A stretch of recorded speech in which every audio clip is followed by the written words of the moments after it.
अस्सलाम वालेकुम व्यूवर्स, आप देख रहे हैं चैनल ब्लैक रोज़। व्यूवर्स, इस चैनल के तवज्जुह से हम आपको बताने की कोशिश करेंगे कि मिसेस इंदिरा गांधी ने किस तरह 1984 में भारतीय खुफिया एजेंसियों के साथ मिलकर ऑपरेशन ब्लू स्टार को अंजाम दिया और इस ऑपरेशन ब्लू स्टार के नतीजे में किस तरह भारतीय पंजाब के सिखों के खून की होली खेली गई। व्यूवर्स, अगर आपने अभी तक हमारे चैनल ब्लैक रोज़ को सब्सक्राइब नहीं किया तो चैनल ब्लैक रोज़ को सब्सक्राइब कीजिए और बेल आइकन को प्रेस कीजिए ताकि हमारी लेटेस्ट वीडियोस आप तक पहुंच सकें। तो चलिए फ्रेंड्स, शुरू करते हैं हमारी आज की एपिसोड। नरनकारियों को धड़ाधड़ असले के लाइसेंस जारी कर जहां उनकी धाक आम सिखों के दिलों पर बिठाने की कोशिश की गई, वहां उन्हें मुसलसल हलाशेरी के ज़रिए इस काबिल भी बना दिया गया कि वो ताकत के बलबूते पर सिखों को नीचा दिखा सकें। सिख सियासत चूँकि अकाली दल के गिर्द ही घूमती है और अकाली लीडरशिप को क़याम भारत के साथ ही भारतीय हुकूमत ने दरबारी सियासत में बुरी तरह उलझा लिया था। ये लोग सिवाय अपनी वजारतों के और किसी मसले को सिख कौम का मसला ही नहीं समझते थे। वो इसी चक्कर में पड़े रहते थे। ये कहना बेजा न होगा कि 1978 तक अकाली सिर्फ जोड़ तोड़ की सियासत ही करते आए थे।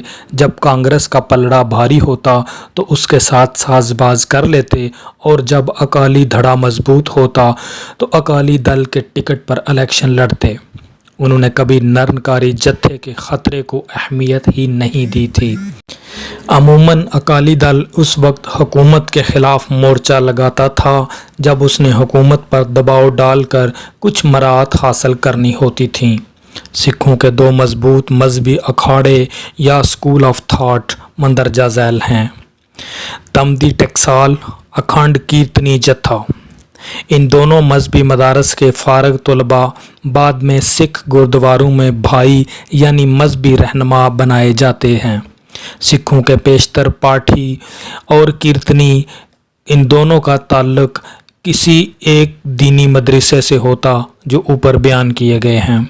चूँकि गुरुद्वारों की सियासत पर इन दोनों मदारस का असर होता है और इस बात का ख़तरा था कि कहीं गुरुद्वारे भारतीय हुकूमत के कंट्रोल से बाहर न निकल जाएं, इस ख़तरे के पेश नज़र SGPC को भी अकाली दल का ही एक दंग विंग बना दिया गया। इस तरह अमलन ये कोशिश की गई कि गुरुद्वारों को भी अकाली दल के कंट्रोल में रखा जाए।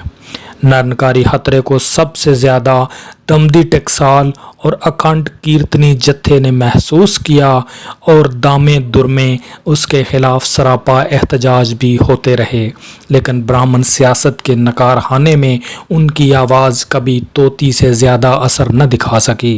13 अप्रैल सिखों के लिए ज़बरदस्त सकाफ़ती और मजहबी हैसियत का हामिल त्यौहार है। उस रोज़ बैसाखी मनाई जाती है। बैसाखी के मुताल्लिक़ पंजाब में अमूमन यही समझा जाता है कि ये फसलों की कटाई की खुशी में मनाया जाने वाला त्यौहार है, लेकिन शायद गैर सिख अक़वाम को इस बात का इल्म न रहा हो कि ये सिखों का सबसे बड़ा मजहबी त्यौहार भी है। सिख मज़हब के मुताबिक इस रोज़ सिखों के आखिरी गुरु गोबिंद सिंह जी ने खालसा सजाया था, यानी सिख जो इससे पहले बाकायदा सिंह नहीं बने थे उन्हें बाकायदा एक जमात यानी पिंथ का रूप दिया गया। इस रोज़ गुरु गोबिंद सिंह ने हर सिख को अपने नाम के साथ सिंह और हर सिख औरत को अपने नाम के साथ कौर लगाने का हुक्म दिया, जिनके मैनी शेर और शेरनी हैं। जिस शक्ल और रूप में हमें सिख आज नज़र आते हैं, ये रूप सिखों ने उस रोज़ धारण किया था। सिख बैसाखी को खालसे का जन्मदिन के रूप में मनाते हैं। इस रोज़ सिखों के लिए ईद का सा समा बन जाता है। घरों और गुरुद्वारों में ख़ुसूसी तकारीब मनाई जाती हैं। इस रोज़ सिखों का आलमी इज्तिमा उनके मुतबरक मजहबी मुकाम दरबार साहब में होता है, जहां साल का सबसे बड़ा दरबार सजाया जाता है। खुसूसी इबादत की जाती हैं और पंजाब के शहरों में मेले लगाए जाते हैं। उस रोज़ सिख खुसूसी एहतमाम के साथ अपना मजहबी लिबास ज़ेबतन करते हैं और सारे पंजाब में बैसाखी के जुलूस निकाले जाते हैं। 13 अप्रैल 1978 का दिन भारतीय हुकूमत ने सिख मज़हब पर अपनी दानिस्त में भरपूर हमला करने के लिए चुना था। बाइना ही 29 साल पहले 13 अप्रैल 1919 को जलियांवाला मैदान में फरंगी साम्राज्य ने मुसलमानों और सिखों का कत्ले आम किया था। शायद चाणक्य के चेले एक मर्तबा फिर इस खूनी रिवायत को दोहराना चाहते थे। इस मर्तबा उन्होंने इरादा किया था कि वो सिखों से उनका मजहबी मरकज़ यानी हरमंदिर साहब छीन कर नाम निहाद सिखों निरंकारियों का उस पर कब्ज़ा करवा देंगे। उस तरह एक मुस्तकिल ख़तरा टल जाता और सिख रूहानी तौर पर तबाह होकर रह जाते। मजहबी और मुआशी तौर पर नया साम्राज्य अपनी दानिस्त में उनका तया पांचा कर ही चुका था।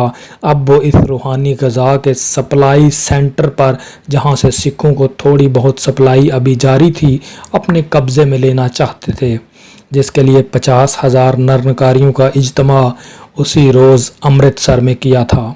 सिख अपने मजहबी इज्तिमा को दरबार का नाम देते हैं। दरबार साहब अमृतसर में हज़ारों सिख मौजूद थे। हरमंदिर साहब के सामने वाले तालाब में तिल धरने को जगह नहीं थी और सिख अपने मज़हब के मुताबिक स्नान करते दिखाई दे रहे थे। सारा सहन सिख संगत से भरा हुआ था। इस वक्त पंजाब पर अकाली दल की हुकूमत थी और उस वक्त के अकाली दल हुकूमत के वज़ीर माल जथेदार जीवन सिंह इस मजहबी इज्तिमा की सदारत कर रहे थे। स्टेज पर सिख धर्म की रिवायात के मुताबिक दिमदी टकसाल के सरबराह की हैसियत से संत जरनैल सिंह भिंडरांवाले और कीर्तनी जत्थे के सरबराह की हैसियत से भाई फौजा सिंह भी मौजूद थे। सरदार जीवन सिंह के खिताब के दौरान भिंडरांवाला के कुछ अहलकार भागते हुए स्टेज तक पहुंचे और उन्होंने भिंडरांवाले को बताया कि अमृतसर शहर के मेहता चौक में 50,000 निरंकारी अपने गुरु गुरबचन की कमान में जमा हो चुके हैं। एक मुसल्ला जुलूस की क़यादत गुरबचन सिंह की बीवी कलवंत कौर एक पालकी में बैठकर कर रही है। ख़तरनाक इरादे से इस तरफ बढ़ रहा है। इस जुलूस में ज़्यादा तादाद मुसल्ला निरंकारियों की है जो सिखों को गालियां देते हुए इस तरफ आ रहे हैं। निरंकारियों के खतरे को संत भिंडरांवाला ने कभी नज़रअंदाज नहीं किया था। उन्हें इस बात का एक मजहबी रहनुमा की हैसियत से एहसास था कि हिंदू साम्राज्य ने इस फ़िरके को सिखों के ख़िलाफ़ किस लिए मुनज़्ज़म किया है।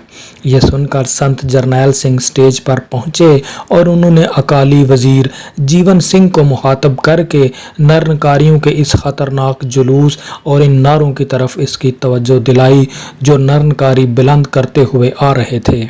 इस पर जीवन सिंह ने खड़े होकर इज्तिमा को यकीन दहानी करवा दी कि जुलूस उधर नहीं आएगा। इस पर संत जरनैल सिंह ने कहा कि इस मजहबी दिन निरंकारियों का मुसल्ला इज्तिमा और सिख मज़हब के ख़िलाफ़ इश्तियाल अंगेज़ तकारीर का क्या जवाज़ है, जबकि पंजाब पर सिखों यानी अकाली दल की हुकूमत है। जीवन सिंह ने उस पर संत जरनैल सिंह को तकरीबन डांटते हुए याद दिलाया कि भारत में सेकुलर राज है और निरंकारियों का ये इज्तिमा सरकारी इजाज़त के साथ हो रहा है। संत भिंडरांवाला ये सुनकर खामोशी से आए और कम्प्लेक्स के दूसरे हिस्से में वाक़े सराय रामदास की तरफ चले गए। साफ महसूस हो रहा था कि उन्होंने जीवन सिंह की इस डांट का बुरा मनाया है और वो खासे गुस्से में दिखाई दे रहे थे।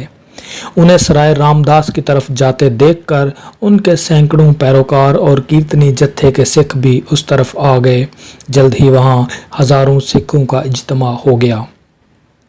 यहाँ संत जरनैल सिंह ने सिख संगत से अपील की कि वो उन्हें इजाज़त दें कि संत जी अपने पैरोकारों का जत्था लेकर जाएं और निरंकारियों के इस तूफ़ान को रोकने की कोशिश करें। उनके पैरोकार जानते थे कि यही भारतीय सरकार की मंशा है। भारतीय हुकूमत को भी इस बात का इल्म था कि संत जरनैल सिंह सिख धर्म के ख़िलाफ़ कोई हरकत बर्दाश्त नहीं करते थे और जोश में आकर वो कोई गलत एक कदम ज़रूर उठाएंगे और इसी चक्कर में भारतीय हुकूमत ख़तरे के इस कांटे को निकाल बाहर फेंकेगी। सिख धर्म की तालीमात के मुताबिक उनका कोई भी लीडर अपनी ज़ाती हैसियत में फ़ैसला नहीं कर सकता था। वो अपने हर फैसले के लिए सिख संगत की इजाज़त का मोहताज रहता है। سکھ سنگت نے بھنڈرانوالے کو اجازت دینے سے انکار کر دیا اور یہ طے پایا کہ سکھوں کے 5 پیارے جو فیصلہ کریں گے وہی مانا جائے گا۔ 5 پیاروں نے فیصلہ کیا کہ سکھوں کا ایک جتھا